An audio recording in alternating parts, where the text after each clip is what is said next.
Breaking news, a disturbing report about North Korea, and President Trump has just released a scathing response. Also, a deadly stabbing in Taylor. One young man is dead, another in custody. What police have learned about this crime so far. Paula. I'm going to take you inside of TACOM, where they're doing a drill on what happens in the event of a terrorist attack. It's very realistic. It is very, very disturbing. I'm going to show you what they're trying to learn and show you what you can learn from that. And after starting out in the 40s in some spots this morning, we have recovered very nicely. Thank you. We'll see if this keeps going into the weekend next on First at 4. Local 4 News begins right now with a breaking news alert. Good afternoon, everybody. I'm Karen Drew. First at 4, we have breaking international news on North Korea, and President Trump is responding. The Washington Post reporting North Korea has made a key step in its nuclear program. The Post and other sources are reporting U.S. intelligence experts believe North Korea has produced a miniaturized nuclear warhead that can fit inside its missiles.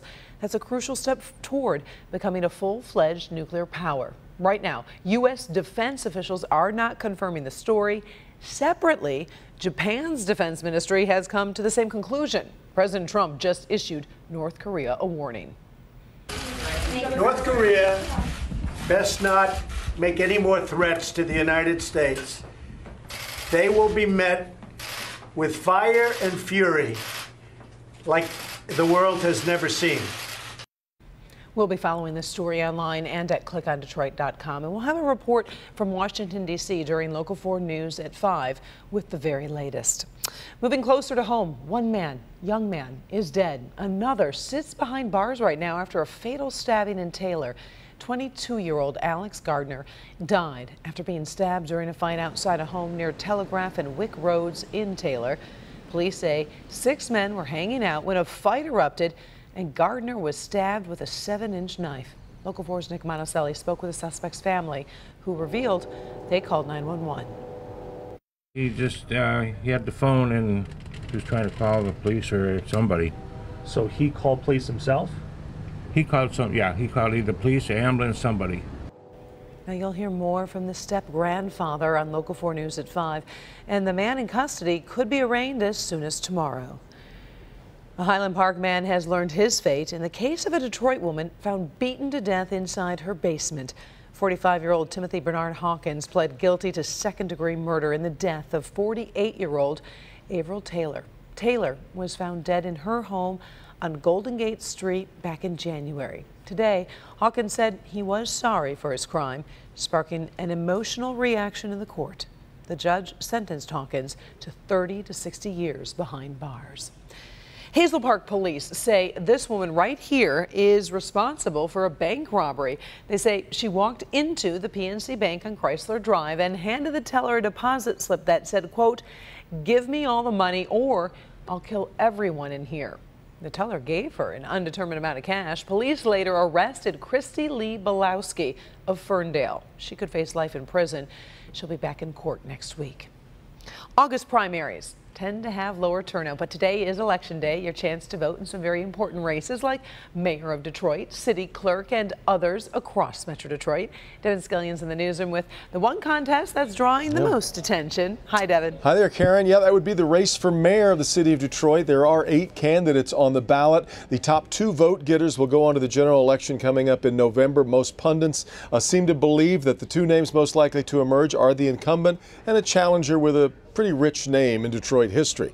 The incumbent, of course, Mike Duggan, city's first white mayor since the 1970s, the man who helped the city move through bankruptcy to recovery. Biggest challenge comes from, it would appear, Coleman Young II, the son of Detroit's first black mayor. Both candidates were out early today to cast their ballots.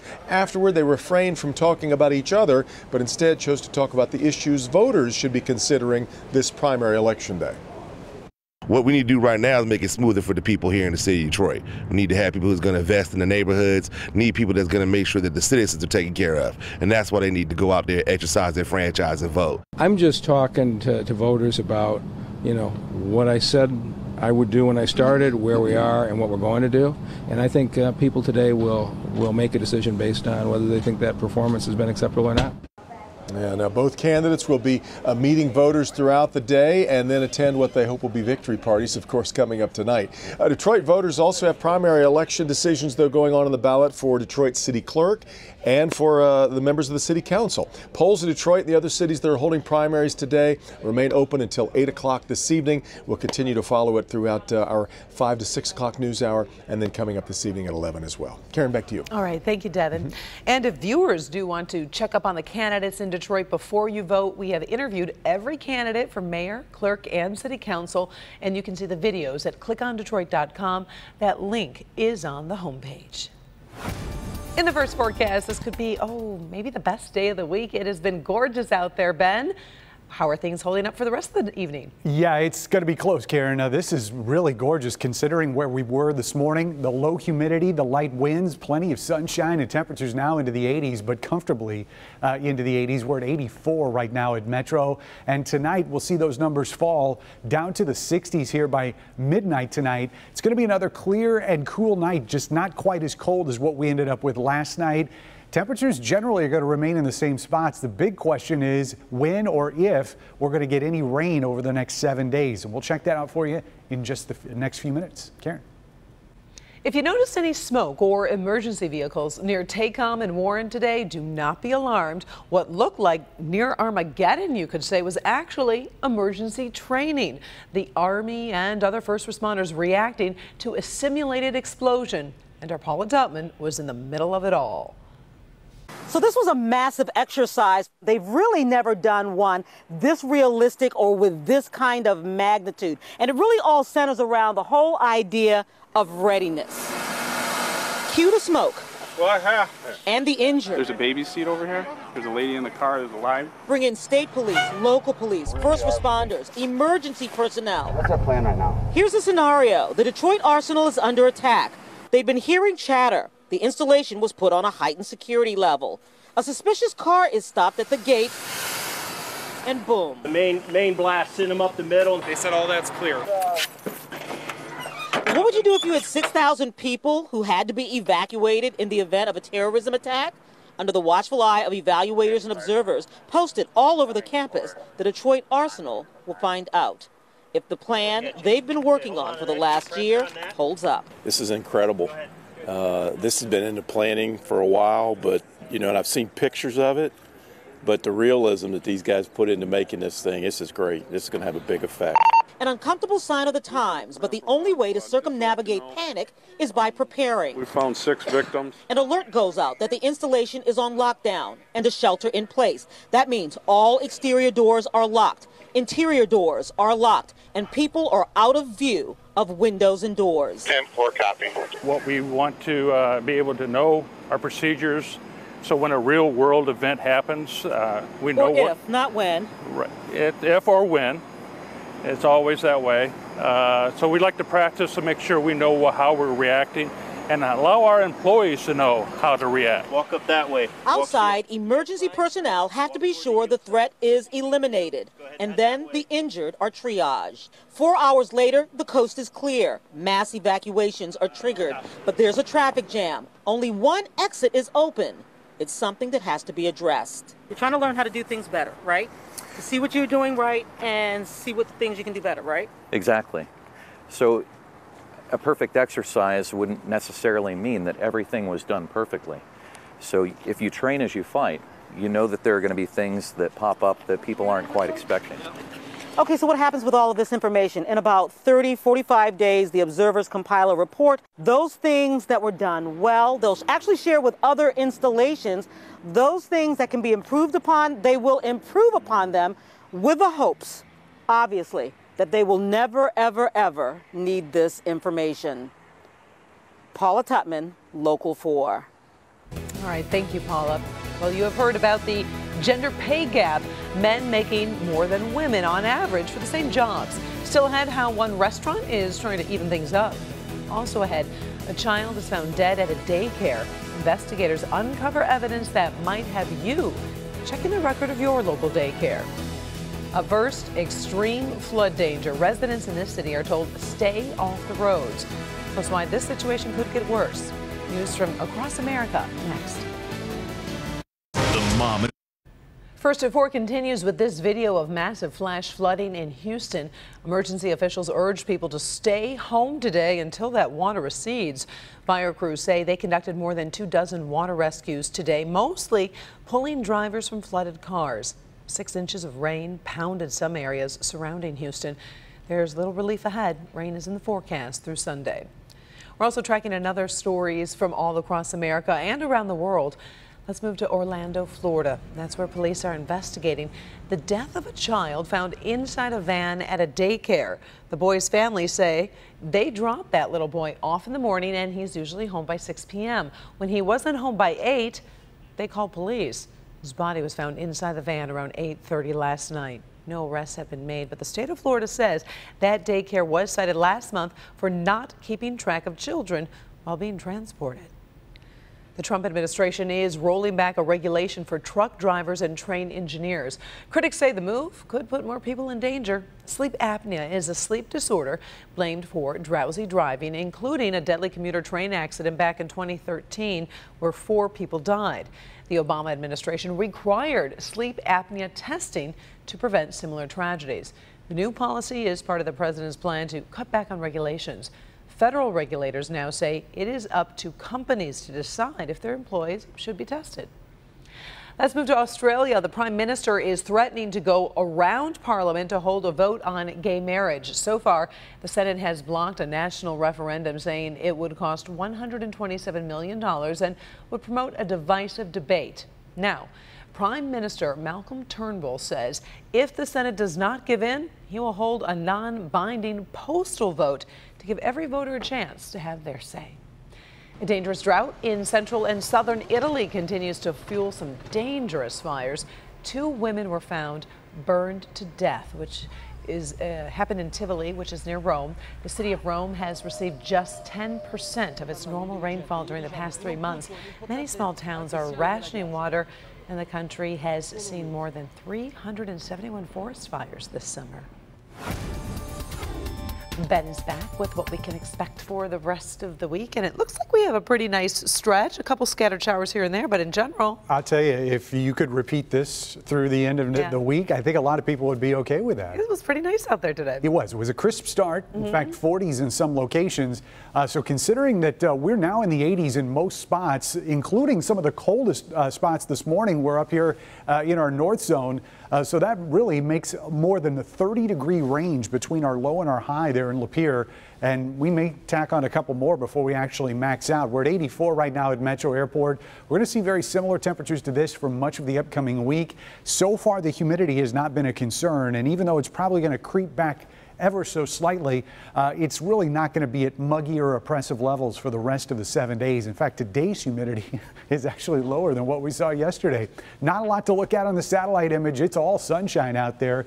Showers rolling across the UP and well north of us, so into the parts of southern Canada. But we will keep the rain away probably until Friday for a lot of us. We'll take a look at the map here, and the model pretty insistent about putting some sprinkles out tonight, which just doesn't look like it's going to happen, and then it's going to try to do it again tomorrow. But again, I think we're going to stay mostly sunny during the daylight hours, probably crystal clear tonight as we go into Wednesday. And again, I don't think that a lot of these showers that are showing up here in the model are going to materialize. Air is very dry, and high pressure on top of us should prevent that from happening. 60 tonight, winds will be very light out of the southwest at 2 to 7, and usually we'll get a southwest wind that can mean increased humidity, but that's not going to be the case tonight. Clear skies, not quite as cool. We'll add just about 3 or 4 degrees on top of those lows that we had last night going into tonight. But by tomorrow afternoon, this is what high temperatures are going to look like. Very similar to what we have out there today, 81, 82, 83. The 3 choices here in our metro zone for tomorrow afternoon. South zone highs, pretty similar, right around 80 degrees, maybe slightly cooler, a little bit further out to the west. West zone temperatures, low 80s here generally as well,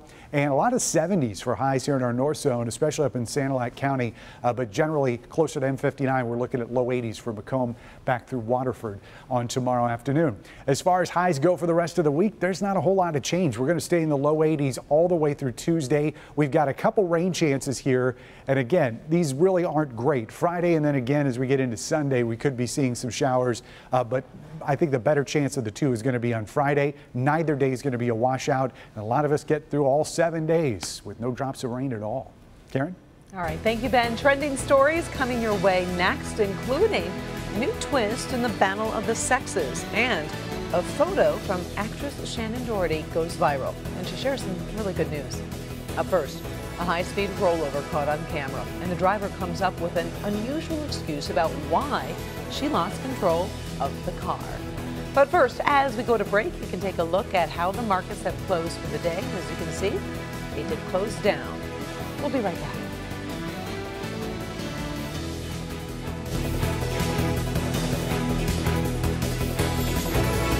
Auto insurance. Surveillance cameras rolling as this speeding car flips over in a tunnel in southwest China. There are two surprising twists to this story. First, the man and woman inside the car actually walked away from the wreckage, only slightly scratched. And the woman behind the wheel had an interesting excuse. She said she wasn't wearing any shoes, so she misjudged the strength of the brakes. No word on if she's facing any charges. Well, this is a real talk about story, the battle over the gender gap pay. It is taking a new twist now in Australia. You may have seen this online. A new vegan cafe in Melbourne is charging men an 18% pay gap tax to make up for lower salaries for women. The extra money is donated to women's charity. Now, there's been a lot of debate online. Some people really don't like the idea, but others say, you know, everyone can choose where they spend their money, so you don't have to eat there if you don't like it. Well, actress Shannen Doherty is sharing another photo. Take a look at her new hairstyle. If you remember, she's been having quite a battle with cancer. And so this photo is going viral because of her new style. You can take a closer look. Doherty calls her new do the sexy Parisian. She's growing her hair out after chemo for breast cancer. In April, she announced her cancer is in remission. By the way, that's her hairstylist in the photo. She thanked him on Instagram. Doherty says after 2 years of being bald or having a crew cut, it's nice to feel like a woman again. Beautiful photo there. Well, thousands of you are voting for your local favorite businesses, and you just have 5 more days to help them win our annual Vote for the Best contest. There are lots of different categories, like Best Sandwich Place. Now, we did check before we went on air, and right now, Ernie's Market in Oak Park is leading in this race, a very popular sandwich spot, followed by Pranzo Sub Bar. That's over in Ferndale, and Dagwood's Deli and Catering in Farmington. If you want to change the results, you have that opportunity. All you have to do is go online, vote. At least 60,000 people have been picking their favorites. Again, you only have 5 days left. And of course, you can see all the categories online, like Best Pizza Place, Best Spa, and many more. So go to clickondetroit.com. Vote for the best. It ends on August 13th, which is coming Sunday. Sorry, I went a little too fast here. We're talking about cats today. Many of you celebrating International Cat Day online, sharing photos like this. This little guy is Ozzy, posted by Michelle Hartman. And we have more cat photos, including a tribute to a Detroit tiger. We'll show you that coming up next. You can stand on it. I know you're not. It's gonna hold you. I know, it just feels Too much pressure. See the two shoes together, matching shoes. It's huge. Excited, not as much nervous.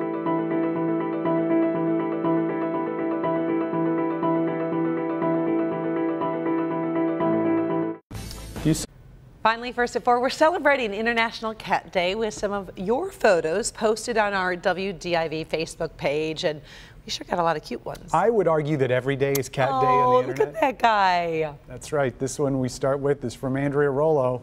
If you look closely, you can see she actually has painted nails. Wow, very creative. Here is a Siamese cat posted by Lisa Marie. By the way, International Cat Day was founded back in 2002 to remind all of us about cats in need. And here's one more cat, or maybe he's a baby tiger. His name is Miggy, which is very fitting, and he's wearing his Tigers hat.